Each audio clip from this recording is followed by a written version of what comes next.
আপনি সার্বিয়াতে আসবেন, তো ওয়ার্ক পারমিট অ্যাপ্রুভাল এই শব্দটার সাথে নিশ্চয়ই কিন্তু আপনারা পরিচিত আছেন।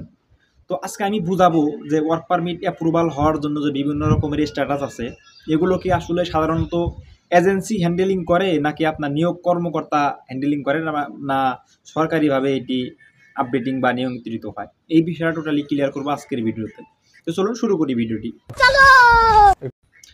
প্রথমত বলতে গেলে, যখন আপনার একটা ওয়ার্ক পারমিটের প্রয়োজন হয়, যখন আপনাকে ওয়ার্ক পারমিট দেয়, আপনার নিয়োগ কর্মকর্তা কিন্তু সার্বিয়ার কর্মসংস্থান অফিসে আপনার ওয়ার্ক পারমিটের জন্য তারা আবেদন করে থাকে। যখন আপনার সব ডকুমেন্ট দেওয়ার পর আপনার ওয়ার্ক পারমিটের জন্য আবেদন করে আপনার নিয়োগ কর্মকর্তা বা নিয়োগ কোম্পানি, আবেদন করার পর আপনার ওয়ার্ক পারমিট আসে। সেই ওয়ার্ক পারমিটটা অনলাইন হওয়ার পরে আপনার বিভিন্ন রকমের ডকুমেন্ট দেওয়ার পর সেই ডকুমেন্ট দিয়ে তারা আবেদন করে আপনার অ্যাপ্রুভাল পাওয়ার জন্য, সেই ওয়ার্ক পারমিটটা বা সরকারের কাছ থেকে অনুমতি পাওয়ার জন্য। তো এই বিষয়টা মূলত আমরা এতদিন জানতাম যে আসলে এটা এজেন্সি করে থাকে নাকি অন্য কেউ করে থাকে। যদিও আমরা আগে থেকে জানতাম যে এজেন্সি এই বিষয়টা করে, এটা সম্পূর্ণ একটা ভুল ধারণা। আমি আপনাদের ভেঙে ভেঙে বোঝাচ্ছি। তো যখন আপনার ফাইলটা অনলাইন হয়ে গেছে, তো অনলাইন হওয়ার পর আপনার এখন ধাপ হচ্ছে আপনার অ্যাপ্রুভাল। তো যখন আপনার সমস্ত ডকুমেন্টগুলো আপনি আপনার এজেন্সিকে সাবমিট করেন, আপনার এজেন্সি কিন্তু আপনার নিয়োগ কর্মকর্তার কাছে সেই ফাইলগুলো সাবমিশন করে। হয়তো আপনারা ভাববেন যে আপনার এজেন্সি ফাইল নেওয়ার পর বা ডকুমেন্টগুলো নেওয়ার পর সরাসরি সরকারি খাতে বা কর্মসংস্থান অফিসে বা ইমিগ্রেশন অফিসে সাবমিট করে, বিষয়টা এরকম না। আপনার এজেন্সি শুধু আপনার কাছ থেকে ফাইলগুলো নেওয়ার পর সেগুলো নিয়োগ কর্মকর্তার কাছে বা যে কোম্পানি থেকে আপনাকে নিয়োগ দিবে সেই কোম্পানির কাছে আপনার ফাইলগুলো সাবমিশন করা হয়।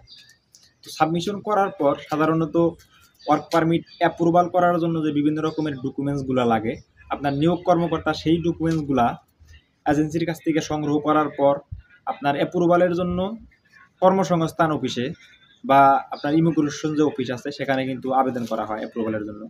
তো অ্যাপ্রুভাল হওয়ার জন্য যে 5 থেকে 6টা ধাপ আছে, যেমন আপনার সাবমিশন, ফাইল রিকোয়েস্টেড বা ফাইল আপডেটেড, ফাইল প্রসেস, এরপরে আপনার অ্যাপ্রুভাল বা রিফিউজ। তো এই ধাপগুলা মূলত আপনার সরকারিভাবে প্রসেসিং হয় এবং এর একমাত্র ক্ষমতা হচ্ছে সরকারি যে প্রসেসটা আছে সেটা। এটা হয়তো আপনারা ধারণা করতে পারেন যে এই বিষয়টা এজেন্সি করে বা আপনার নিয়োগ কর্মকর্তা করে। আসলে বিষয়টা এরকম না। আপনার নিয়োগ কর্মকর্তার মূলত এখানে কাজ হচ্ছে আপনার ফাইলগুলো নেওয়ার পর সেই ফাইলগুলা দিয়ে একটা ওয়ার্ক পারমিট অ্যাপ্রুভালের জন্য একটা আবেদন করা সরকারি খাতে। এটাই হচ্ছে আপনার নিয়োগ কর্মকর্তার কাজ। আর এজেন্সির কাজ হচ্ছে আপনার ফাইলগুলো নেওয়ার পর নিয়োগ কর্মকর্তার কাছে সেই ফাইলগুলা সাবমিশন করবে। এইটা এখানে ব্যক্তিগত বা প্রত্যক্ষভাবে এজেন্সির কোনো কাজ এই জায়গায় নাই।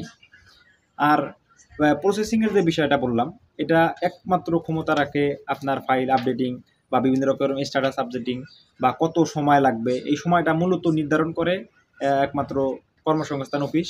এটা সরকারি একটা প্রসেস। আমরা যদিও জানতাম যে এইসব বিষয় এজেন্সি করে থাকে, এবং আরেকটা বিষয় এখানে আছে, সেটা হচ্ছে দেখা যাচ্ছে যে আপনার ফাইলটা অ্যাপ্রুভালের জন্য বিভিন্ন রকমের স্ট্যাটাস আটকে আছে বা বিভিন্ন রকমের স্ট্যাটাসে আছে বা আপডেটিংয়ে আছে বা প্রসেসিং আছে।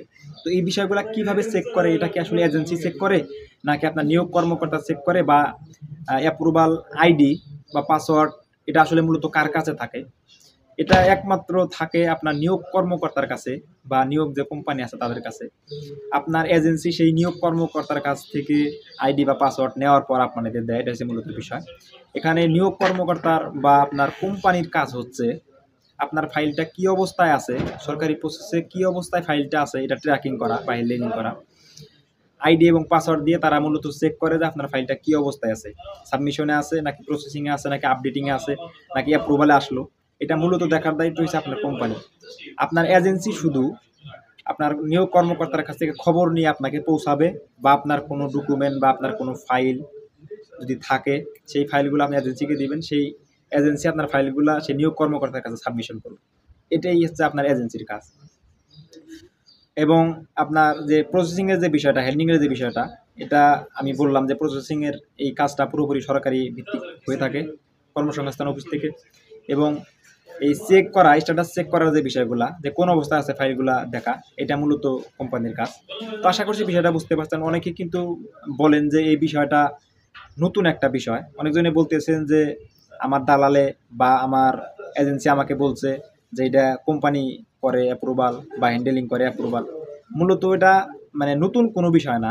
আগে থেকে কিন্তু এই বিষয়গুলা আপনার নিয়োগ কর্মকর্তা এবং সরকারি প্রসেসিংয়ের মাধ্যমে হয়ে থাকে।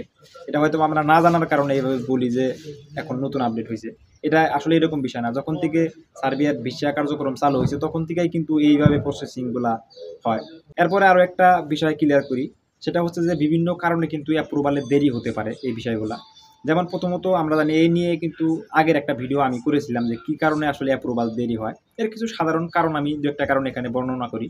প্রথমত বলতে গেলে আপনার ডকুমেন্ট প্রবলেমের কারণে হয়তোবা সাময়িক দেরি হতে পারে। হয়তোবা আপনার একটা নামের অক্ষর ভুল আছে বা তারিখ ভুল আছে। একটা নামের অক্ষরের ভুলের কারণে কিন্তু আপনার ফাইলটা রিজেক্ট হতে পারে বা আপনার ফাইলটা পুরোপুরি ব্যাক দিতে পারে বা সেই ডকুমেন্ট চাওয়ার জন্য হয়তোবা আরও 2 থেকে 3 মাস টাইম লাগতে পারে। তো প্রথমত সমস্যা গেল আপনার ডকুমেন্ট প্রবলেম কারণে। 2 নাম্বার যে সমস্যা সেটা হচ্ছে দেখা যাচ্ছে যে টেকনিক্যাল যে সমস্যা থাকে বা সরকারি একটা প্রসেস এমনিতেই কিন্তু দেরিতে হয়ে থাকে। তো এটার জন্য কিন্তু আপনার নিয়োগ কর্মকর্তা সেই সরকারি অফিসে বলতে পারবে না যে আমার ফাইলটা তাড়াতাড়ি করে দেন বা আগে করে দেন। এরকম আসলে বলার কোনো অধিকার নিয়োগ কর্মকর্তা রাখে না বা বলাও এটা এভাবে সম্ভব না। এটার সময় এবং আপনার প্রসেসিংয়ের যে ব্যবস্থাটা নির্ধারণ করে একমাত্র ইমিগ্রেশন অফিস এবং সরকারি যে বিষয়গুলো আছে তারা।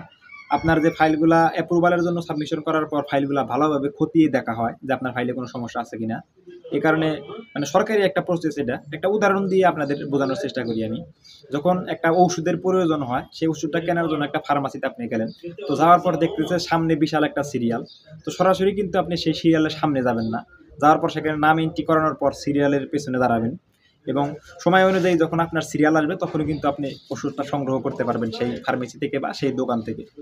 তো মূলত এটা হচ্ছে বিষয়, যখন আপনার নিয়োগ কর্মকর্তা ফাইল সাবমিশন করে তখন সেই সরকারি প্রসেস অনুযায়ী বা সিরিয়াল অনুযায়ী আপনার কাজটা হয়। এটাই হচ্ছে মূলত বিষয়। আশা করছি টোটালি আপনারা বুঝতে পারছেন।